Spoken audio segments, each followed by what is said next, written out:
Morning everyone, happy Navratri. आप सभी को नवरात्रि की बहुत बहुत बहुत शुभकामनाएं। तो आज है हमारे घर में हवन और आज नवमी की पूजा भी है, हवन भी है। तो आज मैं आ गई हूँ अभी रेडी होकर के। अब मैं प्रसाद वगैरह सुबह के सारे काम निपट गए हैं। तो अभी मैं आ गई हूँ प्रसाद बनाने के लिए और उसके बाद हम पूजा की तैयारी करेंगे, फिर हवन करेंगे। तो ये जो हवन होती है ना, मैं घर में ही करती हूँ और नहीं कोई पंडित वगैरह को नहीं बुलाती हूँ, खुद से ही हवन करती हम सभी चारों मतलब फैमिली मेम्बर ही मिल कर के। तो मैं जब हवन करती हूँ ना तो हलवे का भोग लगाती हूँ माता को। तो और हलवे से ही हवन भी होती है, मतलब हवन में भी हलवे की ज़रूरत होती है। तो यहाँ पर मैं सूजी जो रवा है ना, रवा का हलवा मैं बनाती हूँ और वो भी घी में। तो ये प्रसाद भी हो जाता है, भोग लग जाती है माता को। और जैसा कि कहा जाता है, तो बचपन से ही हम लोगों ने देखा है फैमिली में कि मतलब सूजी के बाकी सारे पकवान बना लीजिए, बट सूजी का हलवा जो है ना वो तो एकदम मस्ट होता है, बनाना ही बनाना है वो हलवा। क्योंकि इसके बिना नवमी की पूजा कंप्लीट नहीं होती है। और वैसे भी तो वैसे 9 दिन की पूजा होती है ना, तो हर दिन के भोग अलग अलग होते हैं, तो मैं हर दिन के भोग अलग अलग ही बनाती हूँ। और जो भी जैसे जनरली जो प्रसाद होते हैं वो तो वो तो रहते ही हैं, जैसे फ्रूट है या जो स्वीट्स आप वगैरह ले रहे हैं वो सारे रहते ही हैं। लेकिन उसी के साथ साथ मतलब जो उस दिन की स्पेशल जो भोग होती है ना, और स्पेशल जो जो डेज होते हैं ना, तो उसकी मैं बनाती हूँ, जैसे सप्तमी की, अष्टमी की, और आज नवमी है। तो वैसे माता को अगर कुछ भी समझ में ना आए ना, तो गुलाब जामुन, जैसे कि जो गुलाब जामुन होते हैं ना वो, या जो ये है हलवा है, अगर सिंपल तरीके से हलवा भी बना लिया ना तो वो भी उससे भी वो बहुत ही प्रसन्न हो जाती हैं।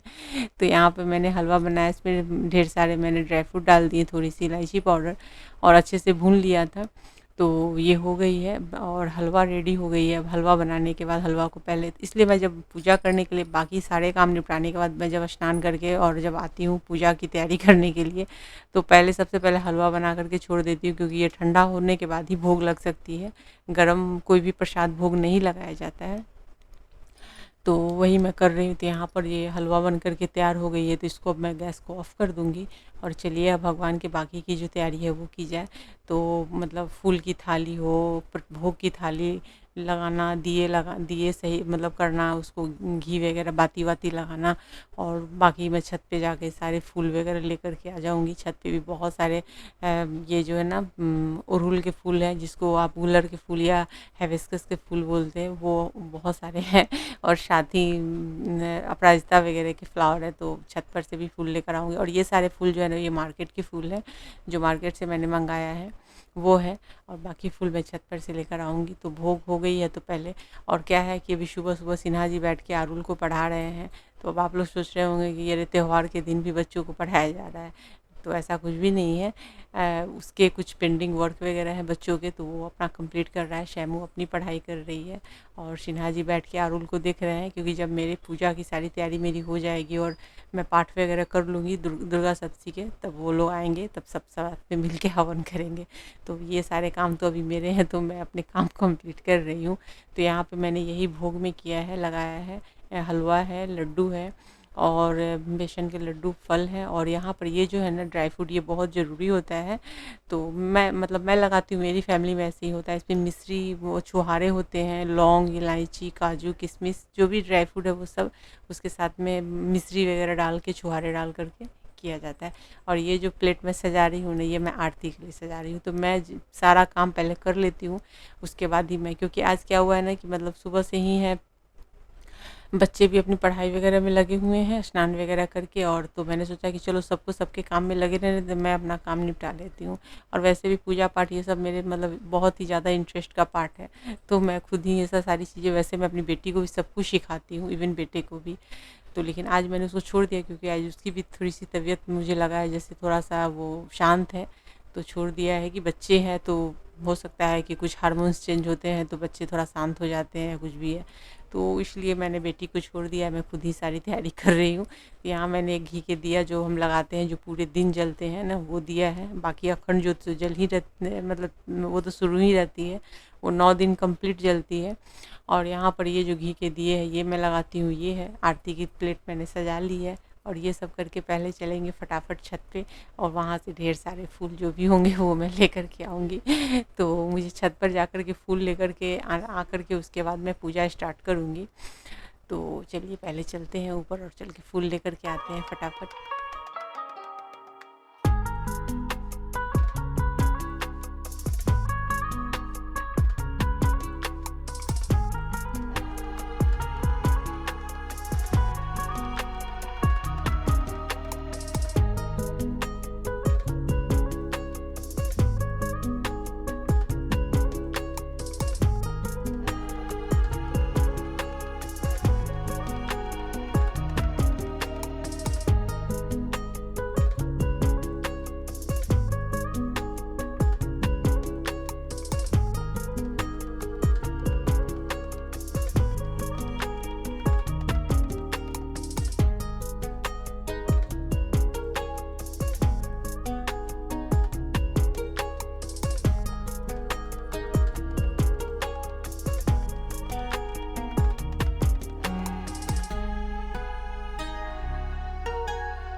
तो चलिए फ्रेंड, बहुत सारे फूलों को मैंने भी तोड़ लिया है ऊपर से और नीचे भी फूल है, मतलब आज तो फूल ही फूल हो गए हैं। फूल की कोई कमी नहीं होगी और हम 4 जन मिलके आराम से बहुत सारे फूल चढ़ाएँगे।